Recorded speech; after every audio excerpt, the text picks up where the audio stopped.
दिखाई दे रहे हैं। इन्होंने ऐसे ही थोड़ी ना पुलिस की नौकरी पा ली है।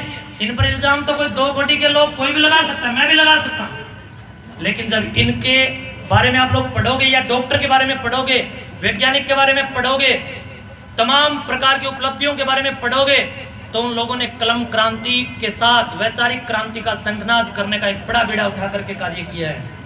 इसलिए वो लोग सफल हुए, न्यू नहीं है। आजकल वाले ये जो बालक है इनके यहाँ तभी बाल गायब, यहाँ तभी बाल गायब।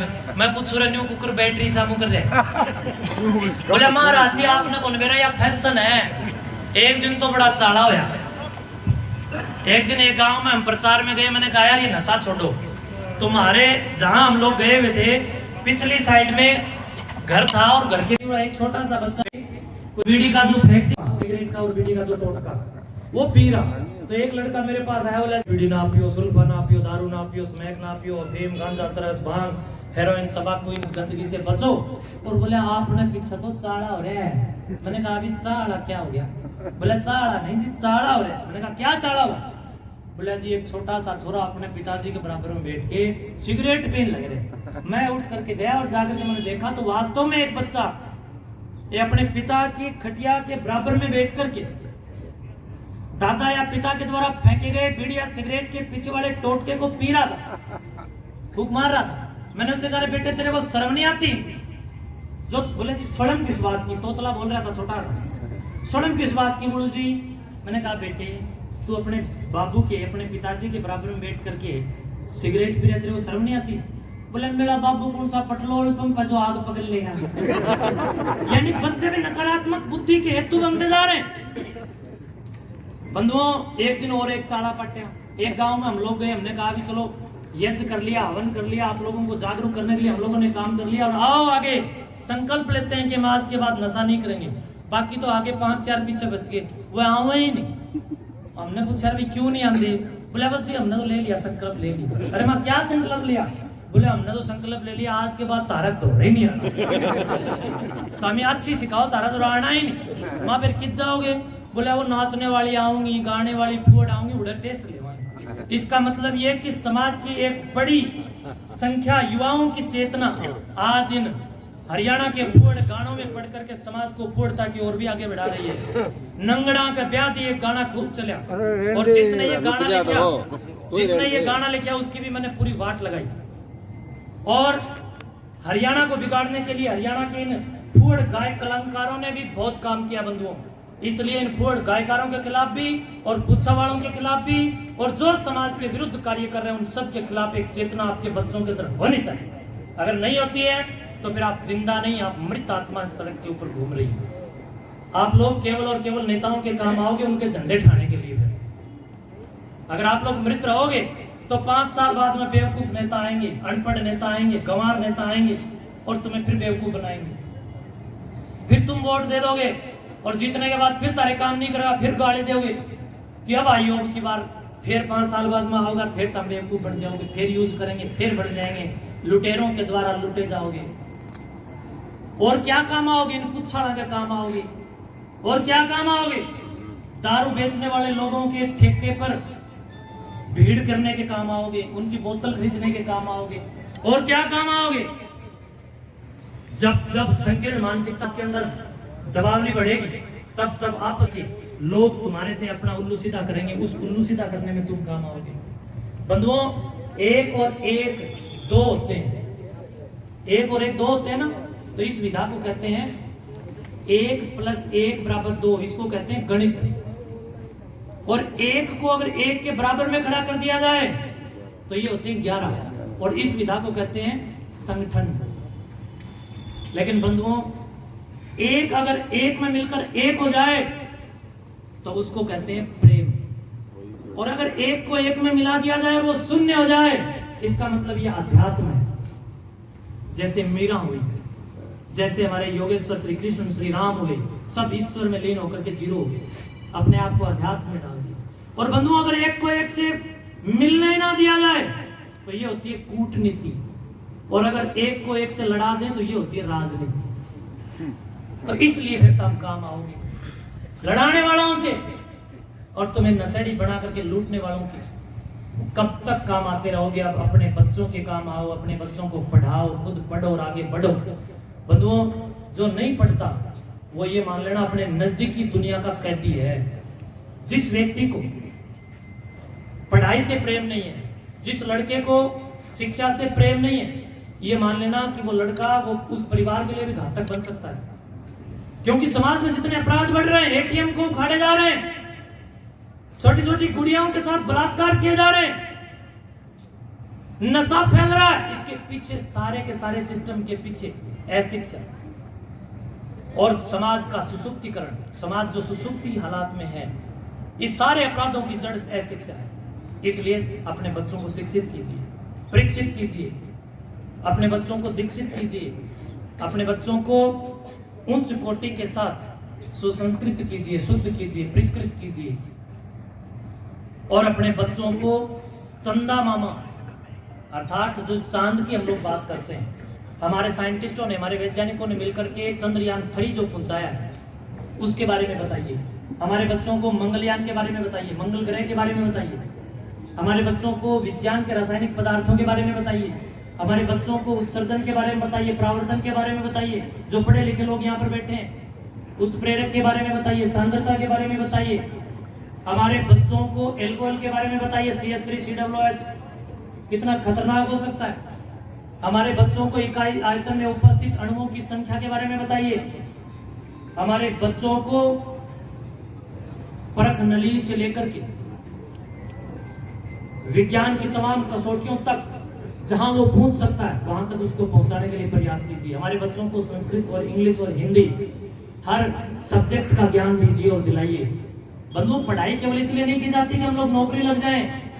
गांव वालों ये बताओ, नौकरी के लिए थोड़ी ना पढ़ा जाता है। अगर नौकरी के लिए पढ़ा जाता तो ये अडानी अंबानी अपने बच्चों को क्यों पढ़ा रहे हैं? क्या पैसे कमाने के लिए पढ़ा जाता है? अडानी अंबानी और के पास पैसे की कमी नहीं, लेकिन उनके बच्चे बढ़िया बढ़िया स्कूलों में पढ़े हैं। इसका मतलब पढ़ाई पैसे के लिए जरूरी नहीं है। हो भाई, पीछे खड़े हो, सुन लो, पढ़ाई इसलिए जरूरी नहीं है कि केवल पैसे कमाने के काम आए, बल्कि शिक्षा इसलिए जरूरी है कि वो आपको ये बताएगी कि जीने का सलीका क्या है, बुरा क्या है और अच्छा क्या है, संकीर्ण मानसिकता से कैसे बचा जाए और कैसे बचाया जाए, वैदिक वांगमय को कैसे पढ़ करके सुसुप्त समाज की चेतना को तोड़ा जाए और एक सभ्य समाज की स्थापना की जाए। इसके लिए शिक्षा की आवश्यकता है। तो बहुत बहुत धन्यवाद। एक बार सभी अपना हाथ आगे करेंगे और माताओं एक बार आप भी खड़ी हो, एक संकल्प लेंगे। आज हम सब एक प्रतिज्ञा करेंगे। हर भाई जिनका जमीर जिंदा है, जो भगवान गोरक्षनाथ जी महाराज के साथ साथ ऋषि मुनि ज्ञानी तपस्वी योगी एवं ऋषि दयानंद जी तक तमाम वो ये संकल्प करेगा। ऐसे हाथ आगे करेंगे और अपना अपना नाम के साथ पूरी आवाज में बोल करके जो समाज और इस गांव को तोड़ने का षड्यंत्र रच रहे हैं वहां तक आपकी संकल्पबद्धता पहुंचनी चाहिए, आवाज पहुंचनी चाहिए। बोलिए मैं अपना अपना नाम लो, शेर की तरफ बोलो, मैं संकल्प लेता हूँ, प्रतिज्ञा करता हूँ कि आज के बाद नशाखोरी से बचने के लिए तमाम उपाय करूंगा।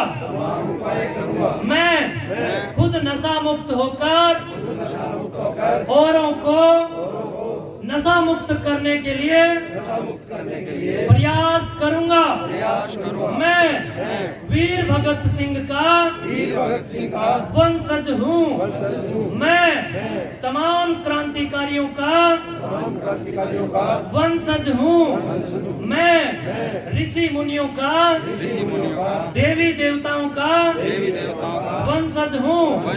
इसलिए प्रतिज्ञा करता हूँ कि आज के बाद पाखंडों को अंधविश्वासों को वेद विरुद्ध कार्यों को नीति विरुद्ध कार्यों को अपने गांव, अपने घर, अपने मोहल्ले, अपने जिले, अपने राज्य व अपने देश से उखाड़ फेंकने के लिए पूरा प्रयास करूंगा। मैं वेद के आदेश तृणवंतो विश्वमार्यम का स्वयं पाठ पढ़कर औरों को पाठ पढ़ाऊंगा। मैं श्रेष्ठ भारत का नागरिक बनूंगा। मैं भारतीय हूँ। मैं भारतीय हूँ।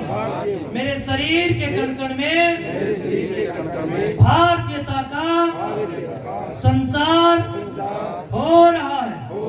मैं योगी हूँ। मैं योगी हूँ।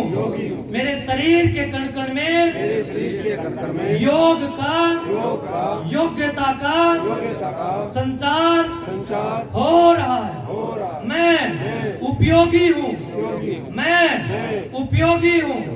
मेरे शरीर के कण-कण में उपयोग का योग का संचार हो रहा है। मैं विद्यार्थी हूँ। मैं शिक्षार्थी हूँ। मैं वैदिक हूँ। मेरे शरीर के कण-कण में वैदिकता का विद्या का संसार हो रहा है। भारत माता की अंधविश्वास मुर्दाबाद। अंधविश्वास मुर्दाबाद। न्यू थोड़ी रखी तो मदद कर दो। अंधविश्वास अंधविश्वास पाखंड और ढोंग पाखंड और ढोंग। भारत माता की खाबड़ा गांव की सफेद समाज की बहुत बहुत शुभकामनाएं। आप लोगों ने मुझे अवश्य समझे, अगर पूछा नहीं समझे तो सम्मान अधिकार तो जरूर दीजिए। जिम्मेदारियों का बोझ परिवार का पड़ा तो ऑटो रिक्शा ट्रेन को चलाने लगी बेटियां। अरे साहस के साथ अंतरिक्ष तक भेद डाला। सुना वायुयान भी उड़ाने लगी बेटियां। उड़ाने लगी ना। अरे आप जब अस्पताल में जाकर के देखते हैं तो एमबीबीएस की चेयर पर एक बिटिया बैठी है। अगर आप लोग वायुयान के अंदर जाकर के देखते हैं तो वहां पायलट की कुर्सी पर बिटिया बैठी है। अगर आप लोग पुलिस के अंदर जाकर के देखते हैं तो वहां पर पुलिस के तमाम पदों के अंदर किसी न किसी भांति कोई न कोई एक लड़की बैठी है। हमारे बेटों के बराबर हमारी बेटियां आ रही हैं, इंजीनियर बन रही हैं, जीएमएस बन रही हैं, पीएचडी कर रही हैं, डिलीट तक कर रही हैं। समझता हूँ कि बहुत सारी बहन बेटियों से मैं पूछता हूँ बेटिया कौन सी कक्षा में पढ़ती है। कोई कहती है मैं एमटेक कर रही हूँ, कोई कहती है बीटेक कर रही हूँ, कोई कहती है मैं इंतजाम में डबल एमए कर रही हूँ। तब ये सब सुन करके मेरा गौरव से शीश ऊंचा हो जाता है कि हम उस भारत की संतान हैं जिस